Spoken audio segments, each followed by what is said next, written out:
நம்ம கூட்டணி வலிமையான கூட்டணி. இன்னைக்கு நம்முடைய கூட்டணிக்கு அண்ணா திமுக தான் தலைமை தாங்குது.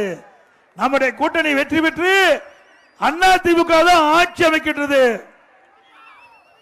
இன்றைக்கு அண்ணா திமுக கட்சி சேர்ந்தவர் தான் முதலமைச்சர்.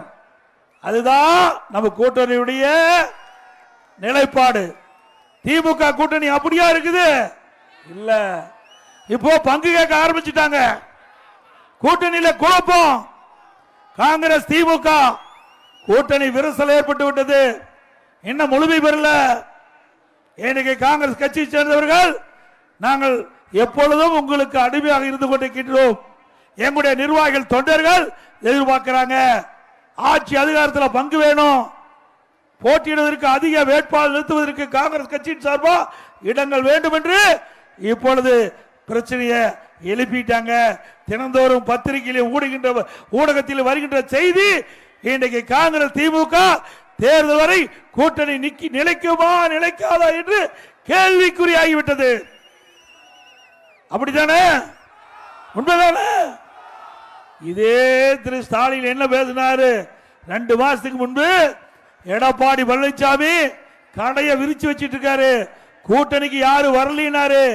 திரு ஸ்டாலின் அவர்களே, எங்கள் தலைமையிலே இருக்கின்ற கூட்டணி வலிமையான கூட்டணி, உண்மையான கூட்டணி. எங்க கூட்டணி ஒருவருக்கொருவர் விட்டு கொடுத்து மக்கள் விரோத திமுக ஆட்சி அகற்ற வேண்டும் என்பதற்காக அமைக்கப்பட்ட கூட்டணி. உங்க கூட்டணி அப்படி இல்ல, சுயநலம் நிறைந்த கூட்டணி. அதனாலதான் முன்கூட்டியே காங்கிரஸ் கட்சி திமுகவுடைய நிலைமை தெரிஞ்சு ஆட்சியில பங்கு வேணும்னு இப்பவே குரல் கொடுத்துட்டாங்க. பிறகு விடுதலை சிறுத்தை அப்படியே பட்டும் படாதையும் அவர்களும் ஆட்சியில பங்கு இருந்தா பரவாயில்ல அப்படின்னு கேட்கிற அளவுக்கு வந்துட்டாங்க. இப்ப ஒரு புதுசா ஒரு கட்சி போய் சேர்ந்து இருக்குது. என்ன கட்சின்னு தெரியுமில்ல?